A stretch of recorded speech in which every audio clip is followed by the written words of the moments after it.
Hello and welcome to the latest Scottish Rugby News podcast with me, Bruce Aitchison from Happiness Egg-Shaped, and him, Gavin Harper from Scotland Rugby News. Hello, sir. How are you? Very well, thanks. How are you? Yeah, wonderful. Blue sky, sunshine. Me and you both have to be under full cover at times like this, my man. Absolutely. For different reasons, I would hasten to add, but yes, this weather doesn't sit overly well with me, so hiding indoors. It's bonkers to think that we're not that far away from July and we're still talking about. I find it difficult calling it the club season, but you know what I mean. The URC final still hasn't happened yet. Boys are ready for their holiday. The season, it's obviously World Cup has played a part, but it's been a long season, Yes, in a word, it has been a very long season. I think when you remember that some of these boys actually were in Scotland camps 12 months ago and more, credit to some of them for some of the performances they're still churning out, and physios and S&C staff, I'm sure they've all earned their hard-earned wages in the last few weeks, getting some of these boys back onto the pitch week after week, because it has been a long old season. Imagine if they had to work for a living, Gav. It would be Wouldn't tough. That be terrible, eh? Wouldn't it be hard going? I'm not sure how any of them would cope. Here's one, and we didn't really touch on this the other day, and it's something I'm delighted with. Big Xander's able to churn out a full game. Like, it's almost unheard of now. There's a few times it's happening. It's probably happening more in Scotland, probably because of the depth at club and at international level. But I saw Fraser Brown talking about if Xander was playing in the Premiership, he'd be getting lauded as one of the best tight heads around. It's amazing to think 80 minutes at that intensity, in a game that's that crucial. You're better having Xander for 80 than bringing on somebody fresh for, 10 or 20 minutes. It says a lot about him. Huge amount. I think it's testament to the fact that he did it in Munster, but he also did it against the Stormers. He's played every minute of their knockout run so far, and let's be perfectly honest about this. Chances are he might do it again on Saturday night. It's a phenomenal effort from anybody in the pack, but to play tight head is and play 80 minutes and actually still be as dominant in the set piece as you at the end of the game as you are at the start. Is crazy. And I think Fraser Brown's got a point. I think that his value probably is underestimated a wee bit because he plays up here, kind of flies under the radar. If he was playing against, Ellis Genge, Joe Marler every week, I think folk would think higher of him, and we've seen that. People like Johnny Gray, Finn, Hoggy, etc., who have all gone down south and actually made names for themselves greater than they had here. But I think we all knew before they went how good they were. Yeah, there's a bit of me likes that when the players go away and have a crack. Some are able to go like Magnus Bradbury and then he gets to come back. Some Adam Hastings, who didn't really have a crack but more through injury, but I like that they get to go and have another experience. But Xander's almost too valuable to be put at that level of intensity, whereas up here he can obviously be managed because he's a Scotland player playing for Glasgow.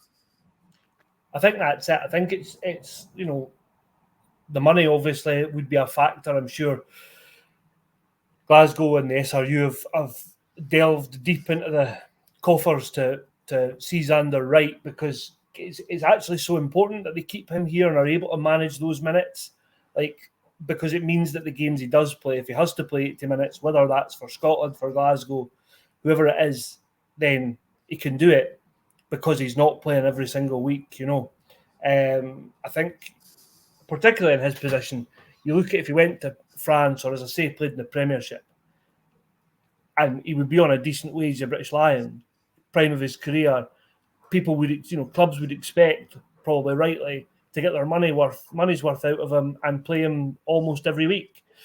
So I think there's a balance to be struck with people going away. Obviously, Blair Kinghorn's the prime example. Currently, he's a happy laddie. Magnificent season. How long do you think that decision took him? I would be surprised if he hadn't made the time. I'd be surprised if it took that long. By the time he cut the phone off, I would have expected him to say, "How did I tell Sean Everett I'm leaving?" What an opportunity. I had a wee chat with Duncan Hodge over WhatsApp a couple of weeks ago, and he was like just singing Blair's praises about getting that opportunity and to be able to turn in what he's turning in. Xander, though, and this is one of the things that I wonder about front rows, and I've never really asked them, and I've probably had the chance, but I've never said it to them.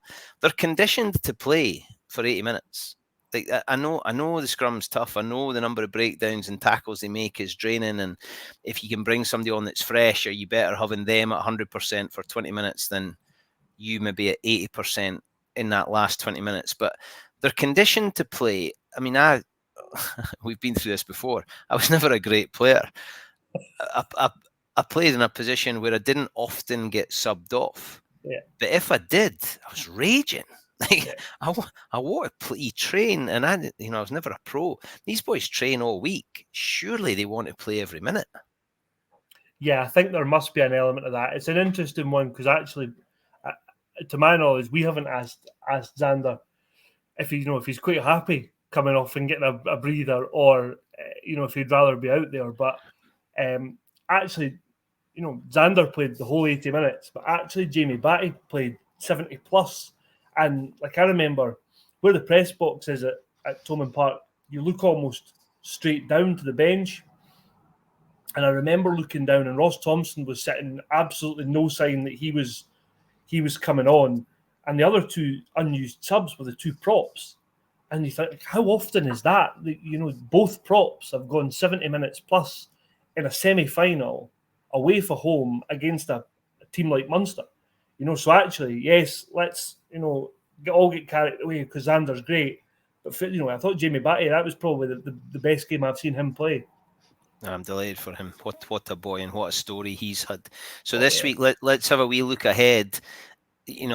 Jake White's been pretty vocal all year in quite a good way, I think. I think Jake White's been pretty vocal his whole career, to be honest. He has, but I think he's been necessarily winding things up. There's not been a lot of mind games that I've noticed, certainly, but what he has been really at the forefront of his chat has been he wants a crowd. He wants a crowd, and it's looking like it's going to be bumper at the weekend. I mean, they're not far off Loftus being sold out.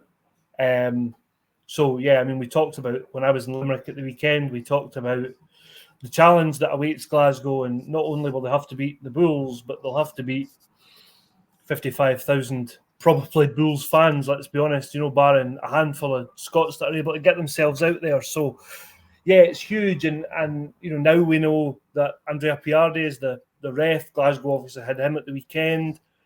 And some of the comments on our social media and other sites and other places that I've seen have said he was very, very swayed by Munster.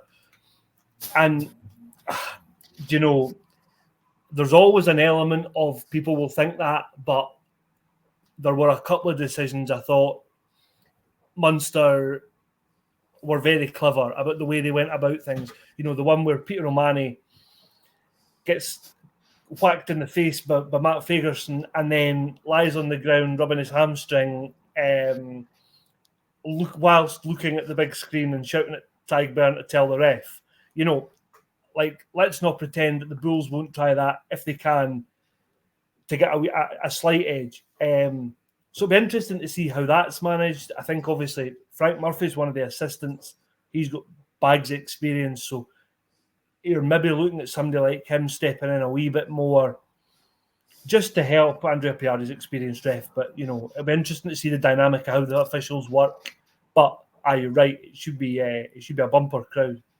I've not seen anybody on social media saying I'm going. Andy Nicol had a tweet or an X or whatever you call it now, saying the competition's flawed, having to, the away team having less than 6 days really to book yourself in to get to South Africa, and I can't really disagree with him. One of my notifications came up on my phone, and it was the Pen had tweeted booked ! I thought I've got to read that, and I read it, but it was for the fan zone. it wasn't for going to South Africa. I thought, geez, he's won the lottery. He's away to South Africa, but it's no. He's going to the fan zone. I think that might the fan zone in Glasgow might be the stretch that that most Warriors fans get their permission slips for this weekend. I'm not sure. Do you know what? I'm not even sure you or I, Bruce, would get the permission slip signed for four nights in Pretoria at a week's notice. That would need to go under some rigorous scrutiny at my home office. That's an absolute certainty. I mean, it'll be an incredible occasion. It's just, it is a shame that there's probably not going to be any sort of away support, but you never know. And you know, psychology, you can talk it up, or we didn't listen to the crowd, or we can use that as motivation, yada yada. But playing in front of your home crowd, I would have been intrigued though how many would have got at Murrayfield if it had been Glasgow against pretty much anybody. You certainly wouldn't have got that many Bulls fans coming this way, I wouldn't have thought. But if it had been Leinster, I would imagine they would have brought a fair bundle. Yeah, that's it. And I think, like we talk about the rivalry, if we're calling it that, between Edinburgh and Glasgow, and actually, you know, it's so tribal in other parts of the world. Like, you would never ever in a million years get a Munster fan going to watch Leinster or vice versa. But like, I'd like to think that there would be a few Edinburgh fans would say, actually, the finals in our home city. I know it's Glasgow, but that's half the Scotland team. Let's go and give it a watch. And I think you would get a bit of a boost from that. But yeah, I think you'd be right. You know, if the shoe was on the other foot, there wouldn't be a huge number of Bulls fans booking a weekend in Edinburgh to watch 80 minutes of rugby. So yeah, it'll be interesting to see how Glasgow kind of manage it. And I think there is a point to be made about maybe destination finals, or rather than this kind of top seed gets home advantage. And I think that would give everybody plenty of notice to say, right, well, we know the final is going to be in Cardiff. Cardiff one year, Newport the next year, Galway, wherever. Well, when you look at what happens with the European weekend, I mean, it's a class thing. Like folk book. Like I know guys who that's where their lads' holiday is every year, right? No matter what, whether it's in Edinburgh or it's at Spurs or it's in France, or every year we're going to the European finals. We're getting tickets for the Friday, tickets for the Saturday, home on a Sunday. We've had a great weekend. There's a bit of purpose to it, and that's I would like to go to a URC final. And you know, I would support. Well, no, I would support the final, no matter who's there. I would love that, to think I'm going to Croke Park or the Aviva or Cardiff, whatever it is. It would be class to go and just watch whoever it is, because most of us have seen most of the other teams. And I think your point on Edinburgh and Glasgow, I think for most folk, the other team is their second team. Like, you support, I think that's fair. You support Edinburgh or Glasgow in the game against each other, but it's probably the first result you look for after you've seen your own. How did they get on? And you to have we need two Scotland teams to be doing well. I mean, it's a need. It's not a luxury. We need them both to be doing well. No, you're absolutely right. I think you're bang on there, and I think it would also give, you talk about Tottenham, you look at there's been European finals in places like Bilbao.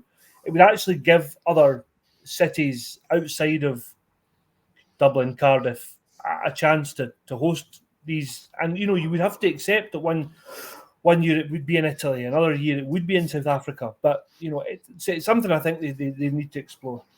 How good would a URC final be in Milan or somewhere like that? All over that. That would be immense. Anyway, pie in the sky. So what do you reckon for selection? Is there going to be any changes? Is there anything that could happen? The only one that interests me is, and this is again getting pretty niche, but we're going to talk about props again. I think if Nathan Macbeth is fit, it's whether Franco brings him back in on the bench and moves Ollie Kebble back to cover tight head. So the dynamic of that, I think, is he might look at. I think other than that, like speaking to Franco last week, after he'd picked the semi-final team, he was pretty hot on like cohesion. So I kind of see him ripping up the sort of rule book and starting again. I think it'll be much the same team if everybody's fit. I'd be gutted and will be gutted because I think I don't think the squad will change too much. But for Stafford McDowell not to get stripped for the final, having had the season he's had, Scotland Tour Player of the Season at the end of season club awards, or not end of season, almost end of season club awards, to not get suited up for the final. I mean, what more does he have to do? It's just so difficult when it's Sione and Hugh Jones in front of him. I think this is it, and I think I've said before, Kyle Rowe, like, he's another one. Talk about stories. What a story he's had. Like, out of work twice, has come back, found himself a home in Glasgow, been outstanding all season, back in the Scotland squad, and him and Stafford were running about on Saturday in the warm up, and I just thought, like, it's a crime that neither of you are playing in this, but such is Glasgow's depth that they've got a class squad, but also Franco loves that 6-2 bench, and the fact that Dobie can play on the wing means Kyle Rowe misses out, and I think Franco was a bit burnt by the fact that when Tom Jordan got sent off in the quarter-final last year, they never had a 10 on the bench. That really, so I think that now means you'll always have a Dobie and a 10 or a 9 that can play on the wing and a 10 on the bench. So the other one I wondered about, because he was so good in the game over there only a few weeks ago, is Dunky Weir. I know Ross Thompson's been on the bench almost like right through these playoffs, but he came on, he made a real difference in that game, and I just wonder if Franco might go back to that, because it wouldn't surprise me. Dunky Weir, the Phoenix. The Phoenix.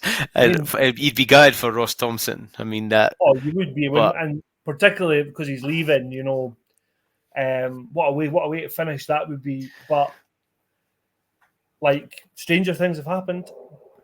See, I didn't see Kyle Rowe, and I didn't see the full game from the weekend, but I did see the final whistle and Stafford with his H2O bib on, and they pan to the bench to see the reaction, and he celebrated as if he'd played 78 minutes and just come off for the last two. I love that. You can talk about club men and spirit and ethos and everything, but for me, what's going on at Glasgow was captured in that frame as the whistle goes, and Stafford just went nuts. He was so happy. He was the whole Glasgow bench, whether they had played, hadn't got on yet, or are no longer a member of the Glasgow Warriors squad. I don't know, like Ryan Wilson on his podcast was saying that he ended up sitting with the subs, and there was a bit of scrap in front of them, and he was like desperate to jump in. Like, they were all genuinely so invested in it, and it was in. But I would say, for the fact that they beat Munster in Limerick in a semi-final, the celebrations were like instant, and then they were totally finished. Yeah, and it felt like, right, we've done a job here, but actually we've got more to do. And I think that's a really encouraging. They've been in a final last year, but I think that I was quite encouraged by that, because I think, talk about Scotland in the past, I think sometimes we get really carried away. Or we've beat England, no matter what the England team in front of us is like, and that's declare the season an immediate success because we've beaten a totally dross England team. And I think there was maybe a wee bit of that happened this year. So, fair play to Glasgow. They celebrated immediately, but then not for not too long. I remember somebody saying to me, "Oh, semi-finals the worst one to lose." I say, "You're joking, aren't you?" you don't want to lose a fight you don't want to lose any of them, but losing a final, and that's Glasgow. I've liked, Dobie's spoken this week. Franco, I think, speaks really well. They're not going to make up the numbers. Like, they're there because they're good enough to have a crack at this, and it's a one-off game. and it will be tough. South Africa, a South African team in South Africa, the chances of them getting a red card in the first minute are probably slim, but you never know what's coming. And Glasgow have got a game to have a crack at this. And when you've got George Horn, Anton Dupont wears George Horn pajamas, doesn't he? I mean, George Horn, what a boy.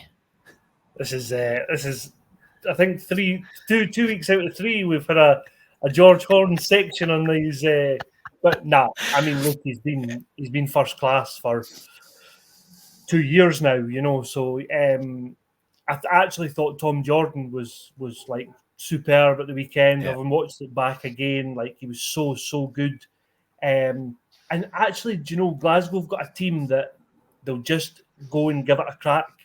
And even if they find themselves 14, 15 points down with 10 minutes to go, they're the type of team that might still nick it.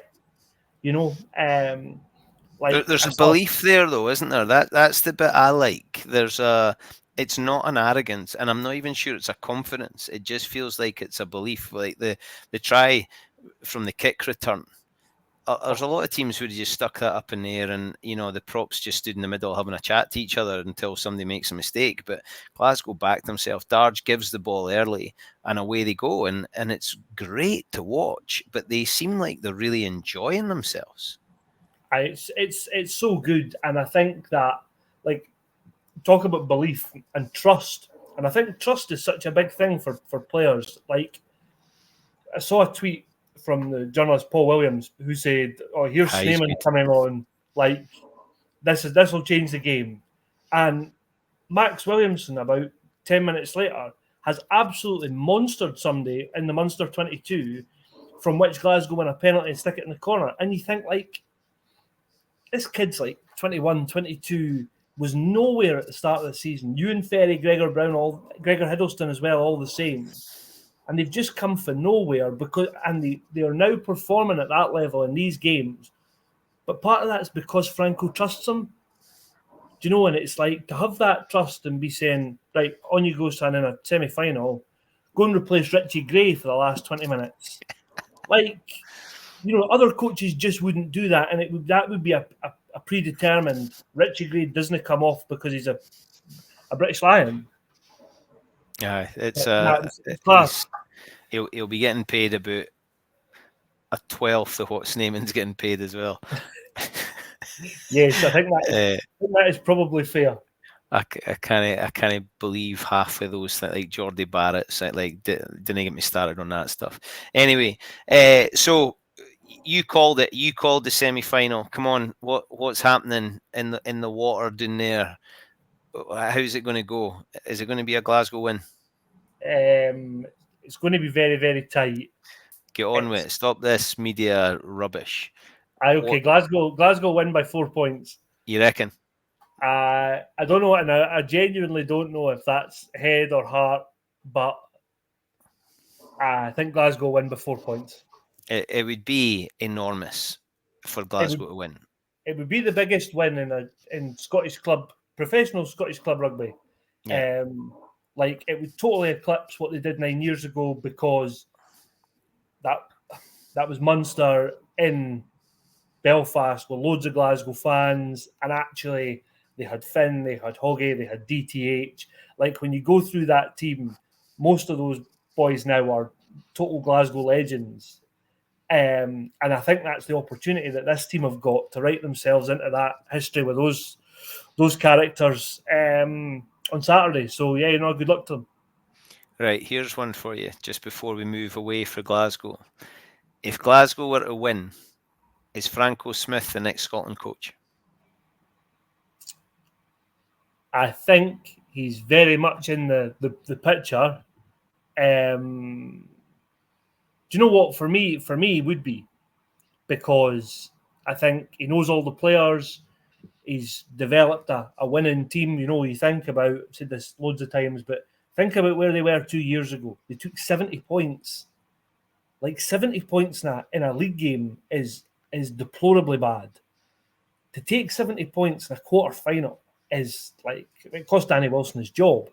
that as a one-off result, it was deemed so bad that the guy who was the coach lost his job. Franco came in. He's taken it to 2 finals in 2 years, and the whole thing is just totally transformed. So let's not rule it out. I think he would be in my conversation, certainly.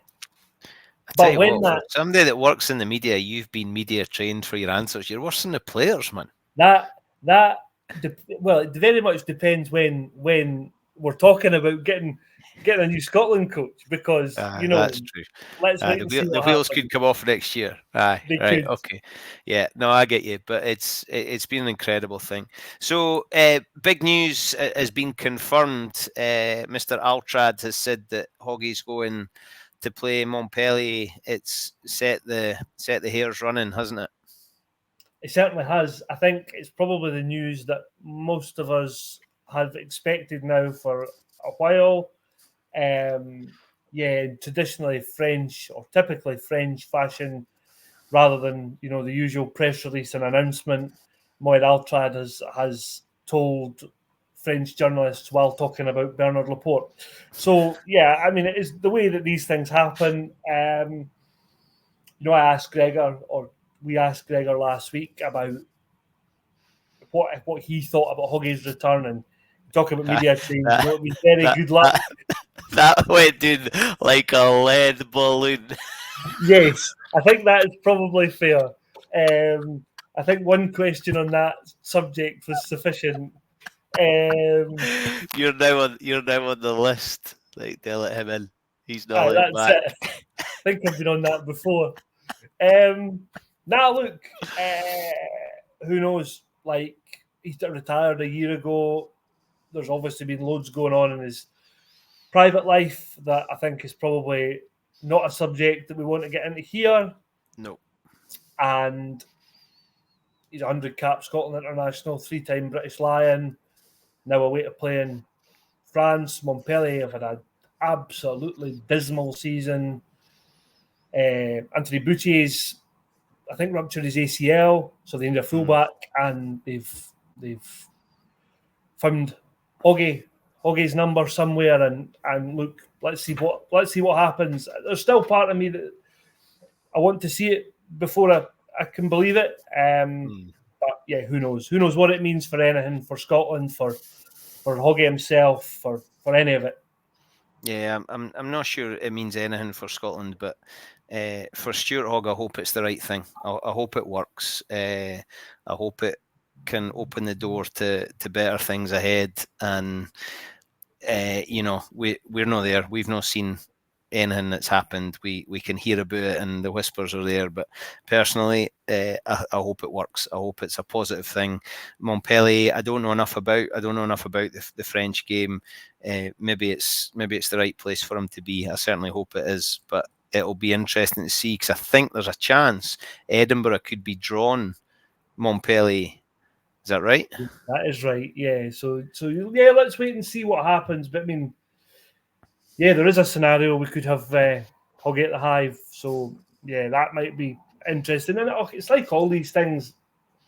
I think we'd all like to see the announcement that says, right, this is Altrad's jumped the gun, but this is actually definitely happening. He's passed his medical, he's signed his contract, and whatever. So like I say, I'll sort of reserve judgment till I actually see him in the Montpellier kit. But yeah, look, I mean, all the stuff with his personal life aside, I think all the things he said about his body packing in when he retired, 9th of July last year, were right. So it'll be, and as we talked about earlier, the French league's not one that's forgiving for any player, So look, we'll wait and see what happens. But yeah, certainly an interesting development. Well, Gav, I'm going to give you a Scotland Rugby News exclusive right now, that, having taken inspiration from Stuart Hogg's return to rugby, I'd like to announce, Is that could be back. Could be back. Here's the Doug coming to say hello. Aye, so, well, interesting. So the other news today, great news for somebody for Hawick. Lisa Thomson has made the GB squad for the Paris Olympics. Last time in Tokyo, it was the weird COVID games where nobody got to go and watch. She was the 13th player, but then she got on and she scored a try for, I think, for 30 seconds of glory. But, you know, what an amazing achievement for her. But to get to go and do it in what's probably going to be as close to home games in the generation and potentially lifetime, it's a pretty special thing. It's amazing. Like, and she was absolutely delighted. We spoke to her this afternoon, and like she was absolutely made up, you know. And I think, as she said, she'll have friends, she'll have family. I think she said when she phoned her mum was in tears at the news. So like, Mrs. Thompson's an absolute legend. I tell you what, she's close to a comeback. She's put doing the cigarettes and the G&Ts, and she's going to be making a comeback soon. They will be absolutely delighted. Great for the Tuna Hoyt, great for Tomo. It'll be interesting to see how it goes though, because it you know, the Olympics is tough. I mean, yeah, but they finished fourth in Tokyo, so. Yeah. You know, if you allow yourself a minute, if you're in Tomo's shoes, you allow yourself a minute to dream. You're only one spot off a medal, you know, and I think somebody asked her this afternoon, does being a two-time Olympian sound totally mad? And you know, you could see that it is totally mad for her, but actually, if she comes back in August or September and can say, I've got an Olympic medal of whatever, you know, and I think that's the thing. Like we always get so hung up. Like, obviously you want to win gold, but to win an Olympic medal in whatever your sport is an incredible achievement. So, you know, it will be interesting. Obviously, another couple of Scots that deserve a mention that are in that squad. Kieran Beattie's the head coach, and Scott Riddle's one of the assistants. So I know, like, good for Tomo to have them about. I think just some familiar accents, because the rest of the squad, Jazz Joyce is there, but apart from the two of them, it's 12 English. So good on them. And obviously, we talked before we came on air about the two Scottish girls that have missed out, Shona Campbell and Rona Lloyd, who's somebody you obviously know really well, and they'll obviously be gutted. I don't know if you heard from either of them. Yeah, it's a tough one. Rona was in touch yesterday. I'm absolutely gutted for her because she missed out in Tokyo as well. She puts a lot into it. Sevens is the dream. She's been there for some pretty. Here's one back of my neck or stand up. She's been there for some pretty big moments. That try she scored at Hong Kong still almost makes me break when I see her touch that ball down the celebration. And you know, that was a Rona Lloyd moment. They were under the pump. It looked like it was all over, and she runs the length with that head back and crazy legs and arms going all over the place, and scores in the corner in front of the south stand. And it was just an incredible moment. And Shona, you know, she's given a lot. She was a touch player, gets into GB sevens. She gets made captain recently, and you know, you wonder, is that wee sign that there's more to her than as a player? She's also got leadership. That's important when you're away in camp. So gutted for both Shona and Rona, and you never know what's going to happen between now and, you know, showtime. But delighted for Tomo. It's an incredible achievement, and I've known Tomo for a long time. Got to give her a presentation when she was still at school at Hawick High School. And while she always wanted to be a rugby player, it wasn't a thing, even then, you know, and she's not that old, but she couldn't be a professional rugby player. And then she becomes a professional rugby player. She goes to Olympics in Japan. She goes to an Olympics. And I mean, these are stories that you'll be writing their autobiographies for them, I hope, because these are stories that need to be told. I think actually in the piece that's on the Scotland Rugby News site, I wrote, you know, between going to the Tokyo Olympics and now Paris, actually she's been to South Africa and won the WXV with Scotland. She's been to New Zealand and won a World Cup, played in a World Cup. Do you know, like, these things didn't happen when Lisa and and Rona came into the international team 8-9 years ago, that was almost an impossibility. So there was nobody watching them at Broadwood. You know, they were playing on a Friday night. Nobody was there, and they were, you know, they were the warm up for the under-20 men. And you look now at the progress that's on and off the pitch that's been made, marketing the women's game. And look, John McGuigan spoke about this when we sat down with him a few weeks ago, that actually they need to be better at marketing the women's game to non-rugby fans or to a different market. And actually there's maybe stuff that needs to happen around the game that isn't just what happens because it's Ibeen, you know, that it's that traditional rugby market it maybe isn't there for, you know. I'm sure you've been to... Totally agree with that, because there's a danger that you're asking the same folk for the same money. You know, you need to pay this to come and watch Scotland in the Six Nations. You need to pay this to come and watch Scotland women in the Six Nations. You need to pay this to go and watch Edinburgh or Glasgow, and we still want you to go to your club game on a Saturday, and the women's sport as a spectator experience. You know, I've got 2 girls, and it's not just because they're girls. The family spectator experience at women's sports incredible, whether it be netball or swimming or athletics or what. The atmosphere's just a bit different from a men's rugby game, and definitely from football in my experience. But women's football that I've taken my kids to, incredible. So that family experience at a women's game, and the players are so engaging. You know, they are still really pleased to have that level of engagement that they do need to jump. I don't know how they do it. I'm no marketing expert at all, but I think Lisa, you know, I hope Scottish Rugby make a big deal of having an Olympian. I hope she's tired for events and appearances, and I hope she milks it as well for all she's worth, because she's a great human. Delighted for her. And let's not forget, we could end up with some Scots in the men's squad. They're in a qualifying tournament in Monaco at the weekend, and I mean, win that and you're there. And like, tough gig, hard going. I think South Africa probably the favourites. But let's see, because it would be great to see like a Robbie Ferguson going to another Olympic. It would be. Robbie's a great guy, absolutely tremendous human. You know, Ross McCann inducted in Melrose Sevens Hall of Fame this year. Colleen Barretto. I'm trying to think who else am I missing. Jordan Edmonds, Max McFarland. I'd love Jordan Edmonds to make an Olympic squad. He's another kid I've known for a long time. What a physique that kid has got. What a try scoring ability he's got. You would have coached him at Boroughmuir, did you? Yeah, Steve Bates has to take a lot of credit. We took on Boroughmuir, and Junior was a young, but because he was big and he was quick, but his skills weren't that smart, and his rugby IQ wasn't that smart. And Ben Fisher worked really hard with him on his defence. He would overcommit because he was used to just being able to fly into people. But then when he came up against more experienced players, he would get stepped really easily. Yeah. And Ben would teach him to paddle his feet and just make sure he got in close to make the hit. And his defence improved very, very quickly.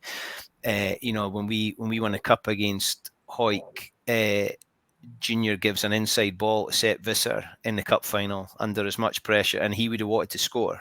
And he should have at the end, but he got pulled back.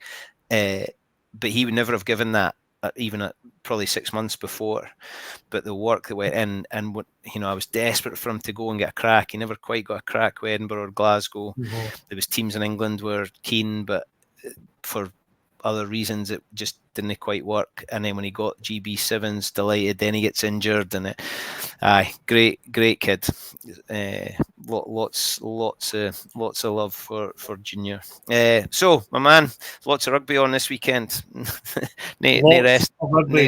Loads of rugby on. And the Barbarians, Fiji at Twickenham, which I would love to go to, but I'm not sure about those things anymore. Yeah, I know what you mean. But the game's changed. It's been an interesting watch. There's loads on actually. Springboks play Wales. The Super Rugby finals on Saturday morning. Yeah. In Auckland, they're looking at a sellout at Eden Park. The Chiefs are just having to go up. They won. I'm a Chiefs man myself. There's a story for you to follow up on. Scotsman that's in the All Blacks coaching team. Yes, Adam indeed. Hay, my best mate for Yetum. I was his best man. Very good. Some boy. The small rugby world, isn't it, Bruce? Well, he's literally half the man he used to be, but that's a whole other story. We'll do a pod on. Yeah, listen, my man, class to speak to you. We're all about Glasgow for a win at the weekend. And we need to subscribe, don't we? We need to subscribe to Scotland Rugby News. It's only £1 for 6 months. Then it jumps up a wee bit. That's just an offer. So get in now while you can. Or it's £12 for a year. You get to read all of Gab's good stuff and posing questions to Today that he doesn't want to answer, which was my personal favourite. But he gets everywhere. He's like water, Gav Harper, and he's well worth a read. And you might even get a wee column from me in there every now and then too. Anyway, hope you've enjoyed it. I've loved it. We'll be back again next week, and we might do a wee session at the weekend after Glasgow of taking the prize in South Africa. Mate, all the best. Great to see you. Let's speak soon. You too. Thanks, Bruce. Cheers, my man.